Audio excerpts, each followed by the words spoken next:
This was a terrible, awful, no good, dirty, rotten idea, much like the rest of Prince Harry's antics, but his proclivity to run, stumble, rather toddle off to the press every single time he doesn't get his way, as he stomps and pouts and whines, it's truly problematic for a lot of reasons. One of which we will get into today, which is that he plays loose and fast with the truth, i.e. he lies a lot. And he manipulates narratives. And we're going to go through the whole interview today, step by step, react to it, and basically fact check it. Because there was a lot that he did and said in the interview that was just inaccurate or was manipulating the truth, kind of fudging it a little bit, misconstruing things to try to make things seem worse for him, as usual, trying to sell a victim narrative. Cannot be done, apparently, by Harry and Meghan without doing some lying and some fandangling and some moving around of the facts, if you will. But be sure to click that subscribe button because our next video, hopefully out tomorrow, is going to get into the other big problem that this habit of public tantrums has, which is the PR side of it, what it does to Harry's reputation and his image. And, of course, the consequences beyond just the interview, the consequences with his family, and everybody's reaction to it, and what that means for Harry, and the just general PR mistakes that he keeps making with these things. Every time he does this, or Meghan does this type of thing, they've done it a lot, they've done it too much, it's always incredibly damaging for him. Harry really tends to step in it when he does these interviews. He creates a lot of PR problems for himself, so the next video coming up tomorrow, hopefully, will get into a deeper analysis of the mistakes and the PR impact of all this BBC nonsense. But today, let's break down this interview and get the facts sorted out. So in case you didn't know, Prince Harry sued the British government over changes to his security arrangements after stepping back from his full-time royal duties in 2020. He argued that the government's decision to downgrade his security detail when visiting the UK and to only provide protection on a case-by-case basis was unjustified and put him and his family at risk. So when Megxit happened and Harry and Meghan quit as working senior royals, they didn't get the same security, obviously, in the UK in particular, and they decided they would go through making those decisions on a case-by-case basis rather than doing a blanket, policy of, oh, well, Harry just is always, or Harry just isn't always going to get police protection. Instead, they're like, well, we'll review it. And you need to give us 30 days notice if you're coming over so that we have time to review it and make arrangements should they be necessary. And apart from that, he can, anytime he wants, use private bodyguards, just private security detail anytime he wants to. The difference is that those people, just private bodyguards in the UK, cannot carry guns. Basically, that's what it comes down to. And that's what a lot of this really comes down to for Harry, is the firepower. But we'll get into that a little bit later. So Harry filed a lawsuit claiming that it was not sufficient to have bodyguards to protect him and his family, especially when visiting the UK, which he considered his home. But then again, he didn't, because he claimed California as his primary residence years ago. So after Harry lost the initial legal challenge, he filed an appeal, and the appeal judge stated that while Harry's arguments were powerful and moving, they did not translate into a legal challenge, and so he lost the case just this last week. And it was inevitable, really, that he was going to lose. Anybody who had followed this saga as it was happening could plainly see that Harry was being unreasonable and over the top and overdramatic about all of it. And not to mention, during this time, he didn't help his case by traveling to Nigeria and Colombia and Mexico during this same period of time, and even the Ukraine border. He really didn't help his case at all, because he made it clear that he was able to travel all these other places, that some of which have tourism warnings, like travel advisories, but then trying to say that the UK is the biggest problem is just not going to make any sense to anybody. And so that may have contributed to his loss. That is well, you're obviously not that concerned about security, but regardless, it logically wouldn't make sense to keep the same level of security that you had once you quit your job, because in general, only the senior members of the British royal family who are working actively, including the King, Queen Camilla, Prince William, and Princess Catherine, have round-the-clock police protection. Other members of the family, like Prince Andrew, Princess Beatrice, Princess Eugenie, Princess Anne, They do not have the same level of protection. The Duke and Duchess of Edinburgh, Sophie and Edward, they do not have the same level of protection. The point is that Harry wants what his brother and his father have. The highest levels of the working royals is what Harry wants. But without doing the work, without having the job, and without actually being in the UK, like permanently, or like primarily living in the UK. So that just doesn't make sense logically. So no one is surprised, except for Harry, that he lost the case. But keep this in mind throughout today's video and throughout Harry's entire interview. Every time he's talking about this issue and saying that he was singled out and he's the only one without the security and the only one without these things, he is talking about 4 people, the most senior working royals: Princess Catherine, Prince William, King Charles, Queen Camilla. Those are the only 4 people who have this highest level of police protection security and all the rest that comes with it, because it's kind of a package deal, which we will get into and I will explain as we go. But the point is that Harry keeps saying phrases like, I'm the only one, I'm singled out, everyone else. But he's only talking about these 4. The majority of the royal family, the majority of VIPs coming into the UK do not have police protection 100% of the time. And so it's very relevant to keep this fact in mind. The only 4 people who have this level of security, this package deal, are those 4. And they are working and they are the most senior. So it's just a different category, different caliber. So this interview, but also the legal battle, clearly had some weird motives. And that's what one of our next videos is going to get deeper into, which is really quite fascinating, actually. But this interview with the BBC was conducted in California.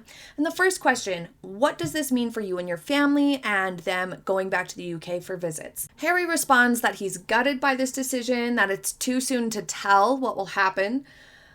But then he says that no, there's no way that he can bring the family back to the UK. He also says that this proved there was no way to win this case through the courts.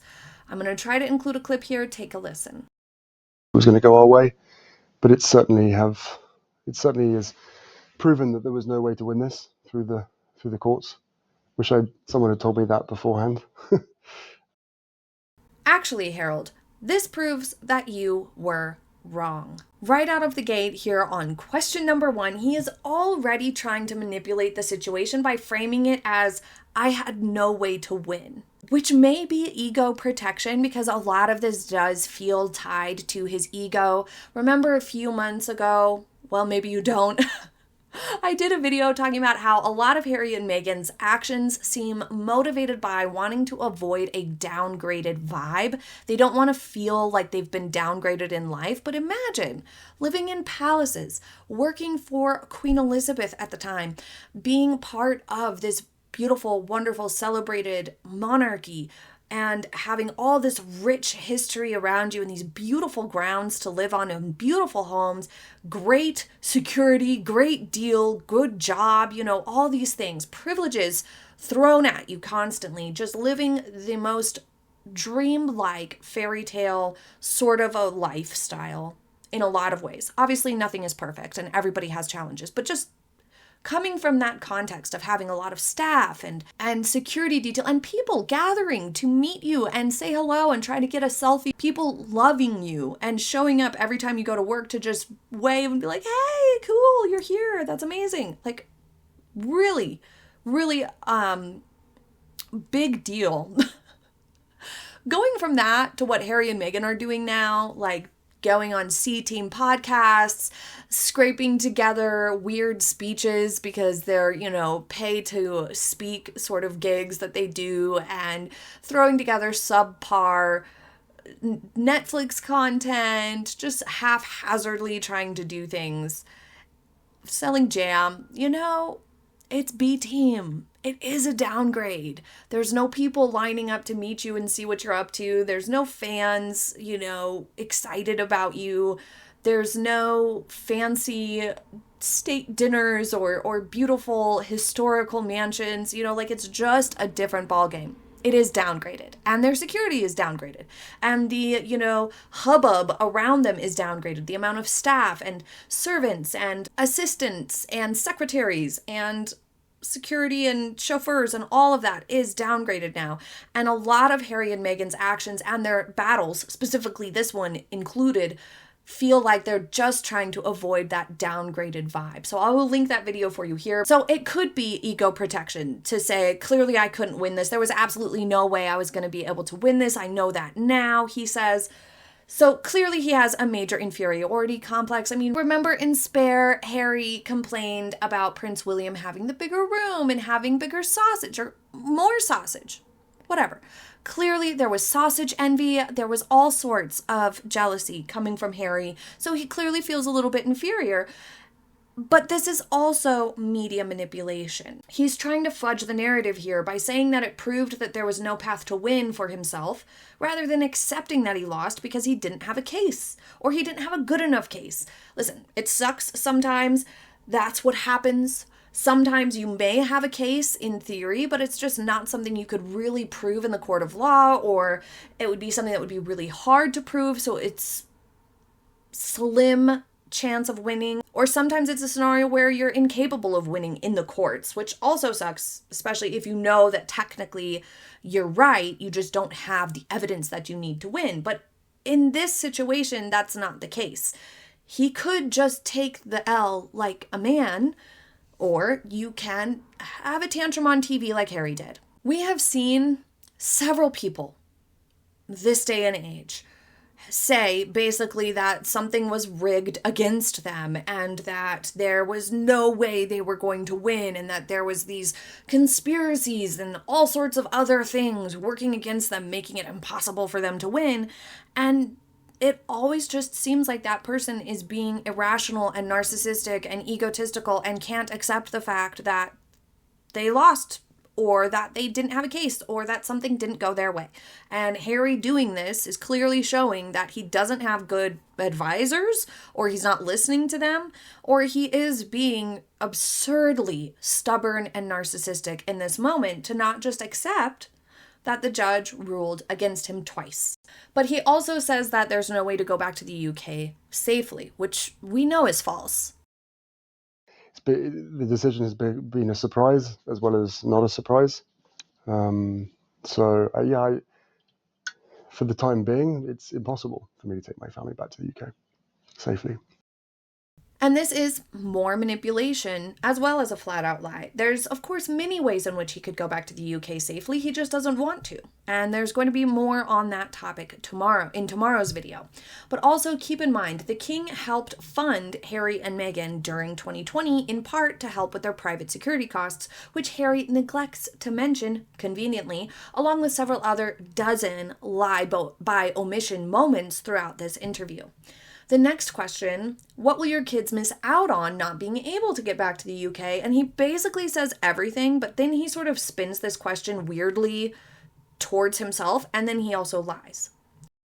Well, for a start, the only time that I've come back to the UK is sadly for funerals or court cases, with the odd charitable function where I can in between that. So Harry claims here that he only went back for the odd charity event and funerals, but that's a lie. That's false. He also, remember last year, right after King Charles announced that he was undergoing treatment for cancer, that he had been diagnosed, Harry flew back for like a 20-minute meeting with King Charles. I mean, maybe it was more than 20 minutes. It was really short. He flew there, met with King Charles, held up King Charles's schedule because it was not a planned visit, and then flew back right away. So why are you lying, Harry? Because you did come back to see King Charles last year, and you have been back for other things besides funerals, court cases, and the odd charity event. There has been other occasions. And then there was a weird Messiah complex moment. Take a listen to this. The odd charitable function where I can in between that. I put myself at risk for that, but I will continue on with a life of public service, so I will always support the charities and the people that mean so much to me. Well, that's a gross exaggeration. I mean, that was insane to say. But how can Harry take himself seriously saying such things? He put his life at risk to come back for 2 little short, maybe 1-hour visits for charity stuff that was poorly publicized, poorly organized, and he made a poor showing. That's not exactly putting your life at risk, Harry, for the greater good or whatever it is that he thinks. And he also tries to drive home the point that he's continuing to live a life of service, but I would argue, and I think most people would argue, that he doesn't appear to be doing that at all. Everything he and Meghan have been doing for nearly 10 years, but especially for the last 5 years, has felt like it's almost exclusively self-service. Next, he was asked, what made you feel unsafe when you came to visit the UK previously? And he says, everything. Calm down. Everything made you feel unsafe? The food, the venues, the cars, just everything, the airport, all of it, just the UK in general. This is another problem with Harry. He blanket statements. He categorized the whole of the UK as ist and mean and out to get him. He categorized the whole of the monarchy as unfair and out to get him. He categorized everything and everyone. It's all journalists. It's all media. It's all the UK. Everything about coming back made me feel unsafe. What is happening here? How pathetic. When he did come back, there not once were any sort of a security kerfuffle. There were no attempts by anyone to do anything to Harry. On the contrary, a lot of the time, almost nobody showed up to even see Harry when he was doing things. It was very low-key, if you could call it that, because just people no longer care about Harry and Meghan. They don't like them, but they also don't really care. They just want them to go away and stop being such big babies all the time. But even the times that he had an event that was sort of publicized, like the Invictus, I think it was like an anniversary, 10-year anniversary of Invictus, something like that, there were hardly even any people there to show up to take pictures or try to meet him like they used to. There was a few, maybe like 12. But because he's made himself out to be a complete a-hole, most people don't care to come show up and see him. So he really doesn't have a security threat situation like in recent times that he could point to say, look, this is why this is a problem. This was dangerous. This was a problem for us. And this is what makes me feel unsafe. There were no incidents. You know what I mean? Kind of like how he tried to lie and say that there was a near catastrophic high-speed chase in New York City, downtown New York City, the most gridlocked city we have. Just why lie like that? Why lie and exaggerate? And it's the same thing here. There is no real threat. And this feels like the same type of thing where there's not an actual threat, but like sometimes there are people around and journalists trying to get pictures and paparazzi sometimes, but not very often. And it's not really presenting an actual threat. It's just kind of part of like, if you're going to be out there doing public events and announcing yourself and announcing your events ahead of time, then sometimes there's going to be a few people who show up. Deal with it or step out of the spotlight. Problem solved.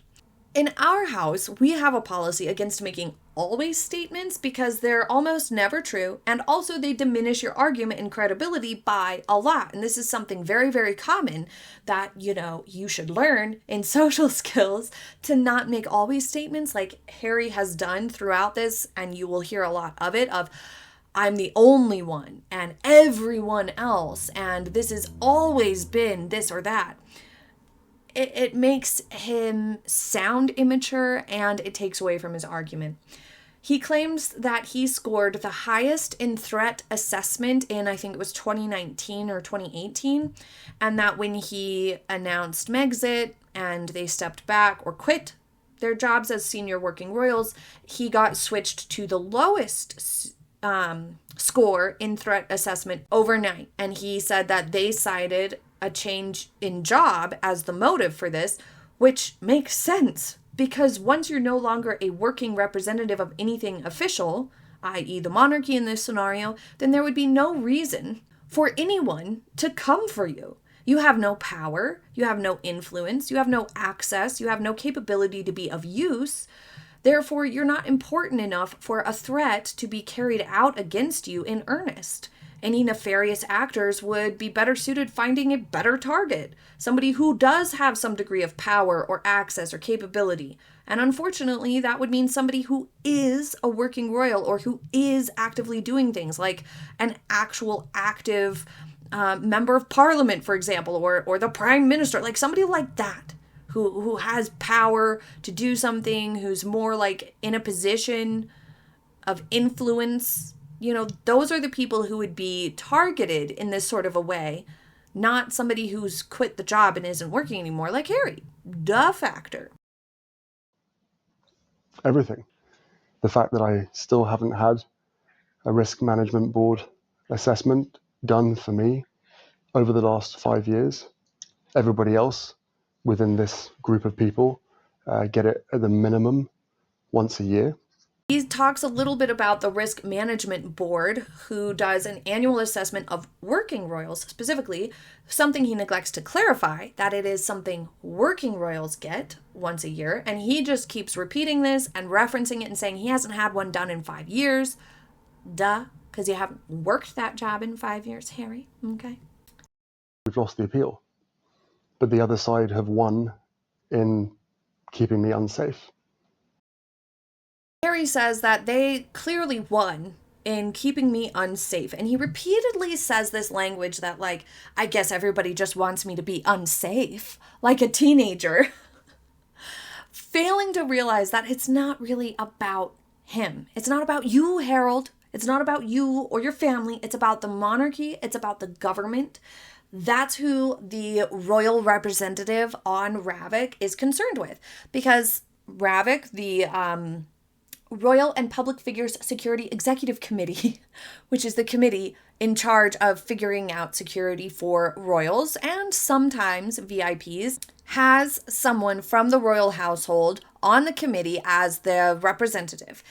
And their job or duty on this committee is to help to facilitate security for working royals while they're working by way of explaining their schedule and what sorts of events are being planned and what sorts of things are going to be going on the calendars, like to fill them in on what the needs upcoming might be. So because Harry's no longer a working royal, he no longer belongs to that group, so it's no longer about him. They're not concerned with Harry anymore. They don't really deal with Harry anymore because he's not part of this group. But he seems very concerned or upset or paranoid that there is a royal household representative on RAVEC, and he completely neglects to realize or explain why. So I will. There is a member of the royal household who sits on this committee to provide information and insights into the royal family's activities and movements, which allows for more informed decisions regarding security. While the presence of a royal household representative is intended to ensure the committee has a comprehensive understanding of the royal family's needs and circumstances, it has been the subject of controversy, with some arguing that it creates a potential conflict of interest and allows for undue influence on security decisions. However, this person who sits on that committee's job and duty is almost exclusively to just provide the information about the royal family's schedule, their travel plans, and other relevant details to the committee, according to the job description and the royal sources from the office. Because without that person, then RAVEC would be completely in the dark as to what is on the royal family's schedule, and they wouldn't be able to as adequately plan ahead and prepare for, royal engagements. So they need somebody there to be like, we're planning this on this day and it's going to be this size and these are the people who are going to be coming at this time. They have to organize things somehow. It has been clarified repeatedly that this representative, the royal household member on RAVEC, does not have an advocacy role, meaning they don't influence the decisions, but rather provides information and advice to the committee to ensure that the committee has a complete understanding of the royal family's activities and needs so that they can adequately, strategically organize the security around those senior working royals. But Harry is consistently paranoid about this, and it feels very much like a scapegoat moment. Did you know that the royal household sat on RAVEC? And my jaw hit the floor. Harry's very fixated on this. He's very paranoid about this. He thinks that this royal representative has advised the committee against providing Harry the security that he wants, which is not the case. And nobody has ever said that that happened. And nobody has ever said that that would even be possible, that it would even be in that person's power to do so. Nobody has verified any sorts of conversations like that have taken place. Like, it's just a non-issue. It's not happening. It didn't happen. But Harry is paranoid about this. I think because he has kind of identified this as a possible scapegoat, somebody who he can blame as being out to get him, as somebody who, you know, was in there kind of working against him this whole time. Conspiracy, paranoia, you know, Harry's thought processes here. Even though that's very clearly not true, he continuously picks at this throughout the interview, basically accusing this person of, you know, working against him, which is just not true and dumb. But next, he was asked, do you wish for someone to intervene on your behalf, like the Prime Minister or King Charles? And he says that he has asked King Charles to step out of the way. He's asserting that the royals themselves have intervened to prevent him getting his security and that they could intervene to get it back for him. This has only happened one time, when Queen Elizabeth advocated for Harry to keep the security out of the kindness of her heart. But because RAVEC's duty is to assess security needs on balance with responsible use of public funds, then they had to come to terms with the fact that Harry is no longer working for the monarchy and no longer representative of the UK, with no role in the government, and also not an important enough VIP to require standby police protection. And therefore, they revoked his security protection, his police security protection policy. They modified it.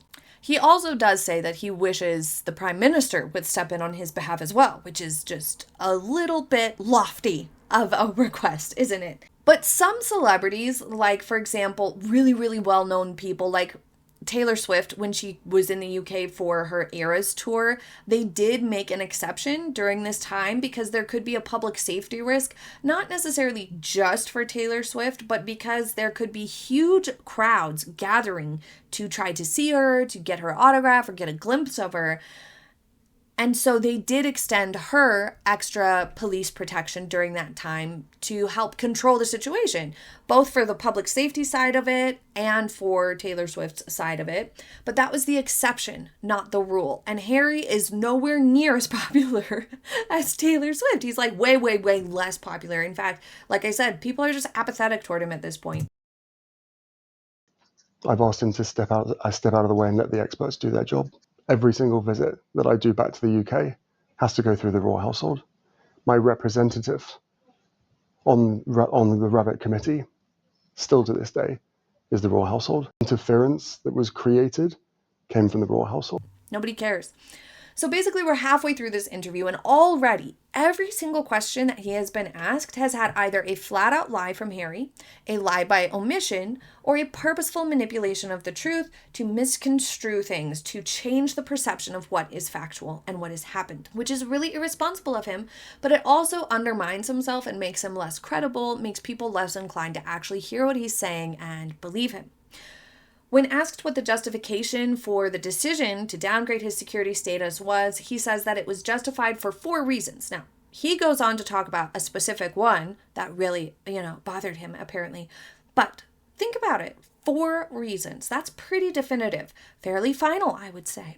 It's not like this was a toss-up or a hard decision or a close call. This is a situation where they have 4 reasons that support why they have said, no, RAVEC was well within their rights and, Harry doesn't have a case here. This shows the public that the committee, the judge, the appeals court, they have really examined this case carefully and they found 4 separate grounds for the decision made that are valid enough to dismiss Harry's case twice.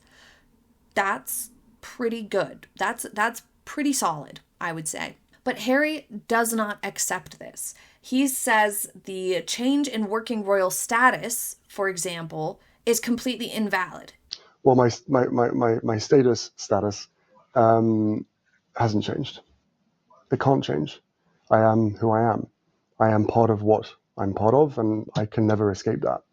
my circumstances will always be the same. People who leave public office receive lifetime protection, regardless of whether there are threats or risks to them.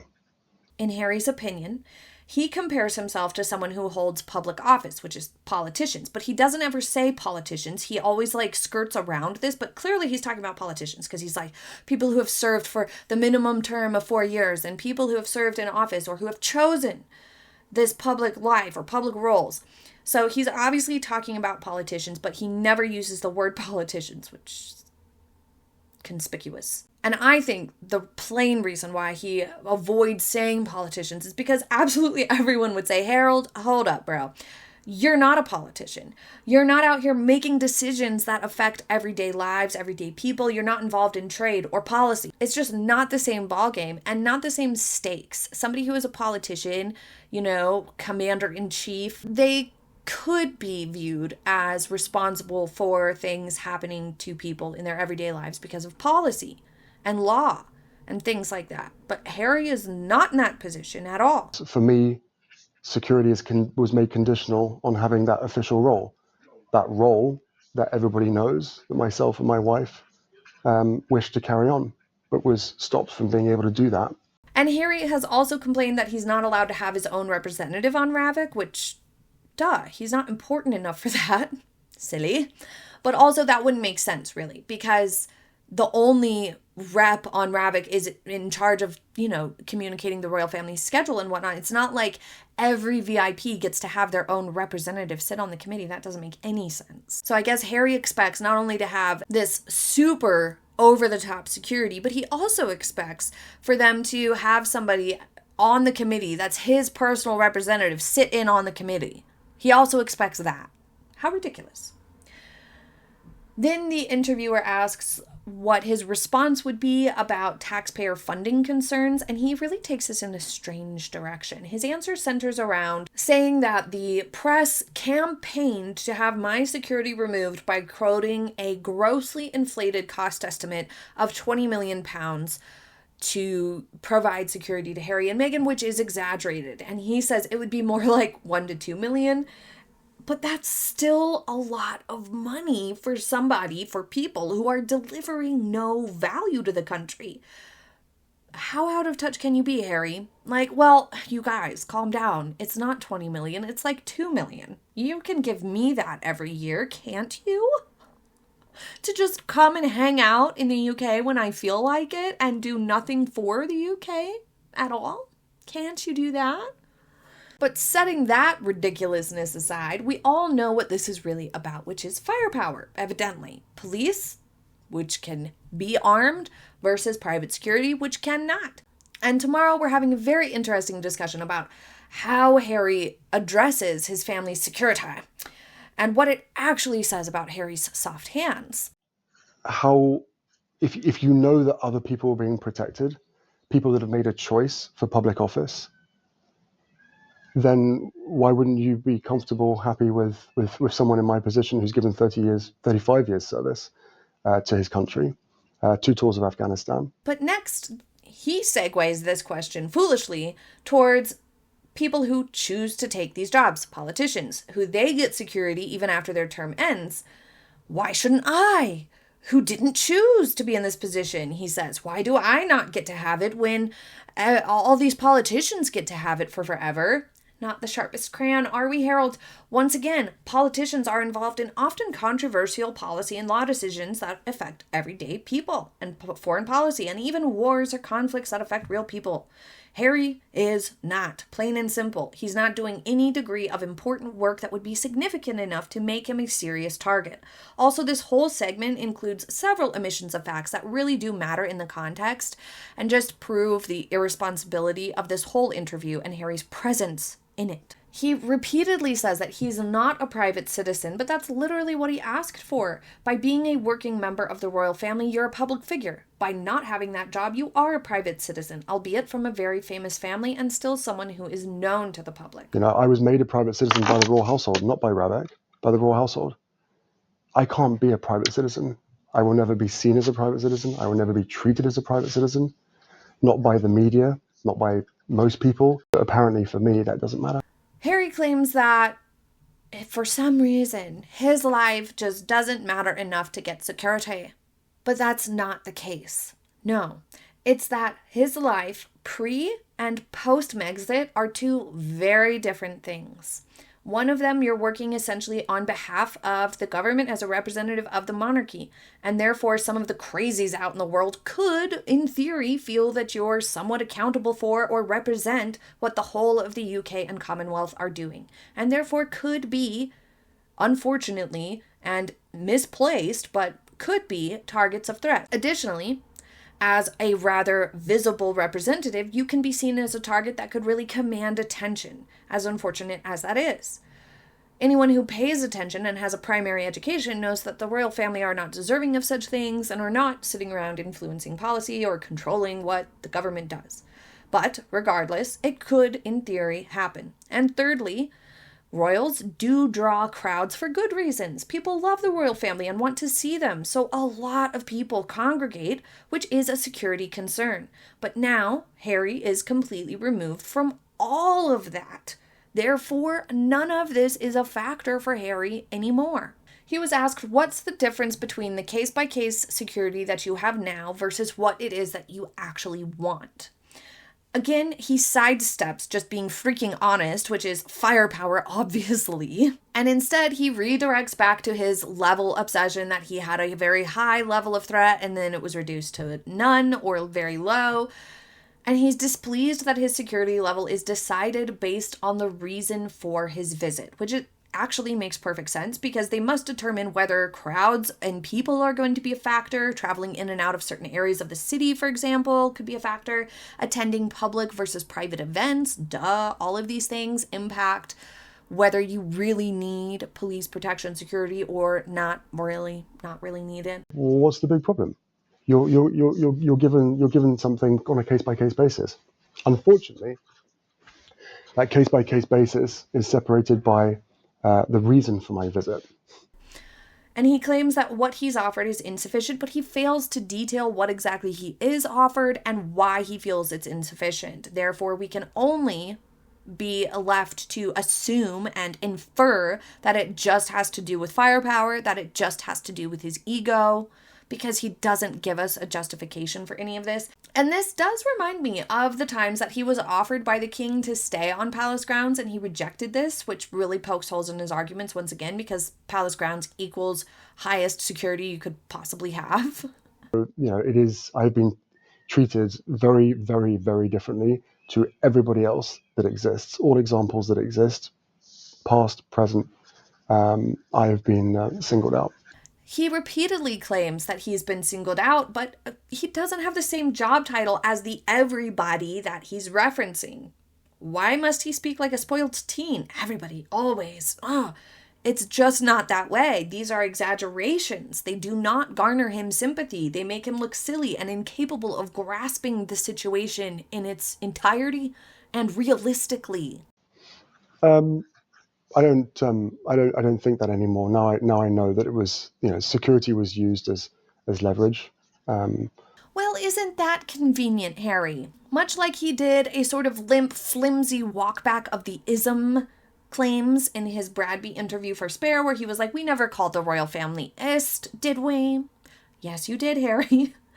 Either Harry has always been this toxic and gaslighting and just lying to weasel his way in and out of things, or the Meg's really rubbing off on him. You cannot make things up as you go, not this day and age. Everything is too easy to cross-reference and verify. Your past statements will follow you forever and ever, and that's just one reason not to lie. If for me, security is conditional on having an official role, one that both myself and my wife wished to carry on, but then was rejected, not by RAVEC, was rejected by the royal household. And the result to that is you lose your security. That basically says that you can't live outside of their control if you want to be safe. So Harry says that he wanted to carry on as a working royal, but it was rejected. Well, that's not true. That is a complete mischaracterization of what happened. Harry and Meghan did not want to keep their positions that they were offered. They were offered to be senior working royals. They were given that job because they said they wanted it. And then when they didn't like it, they thought that they could make up their own new jobs. They carve out a new and progressive role. That's saying I want to make a new job for myself within this company or institution. And that's not how anything works anywhere. Unless you own your own company, I guess. If you're your own boss, I guess you can do whatever you want. You can create whatever position you want for yourself, of course. But that is not the case here. That's not the context here. Nobody ever, and Harry and Meghan were not allowed because they are not allowed to just walk up to their boss and be like, hey, I've come up with a new job for myself. You're going to love it. It's going to be great. I'll call you when I want to come into work. I want the same perks, but then a little extra. Some more cash would be great. I've got a new job title. Here's what I'll be doing. This is what I want. And this is what it'll look like. Isn't that great? I've made a new job for myself. Isn't that special? That's what he and Meghan tried to do to the Queen, and of course were rejected because that's insane.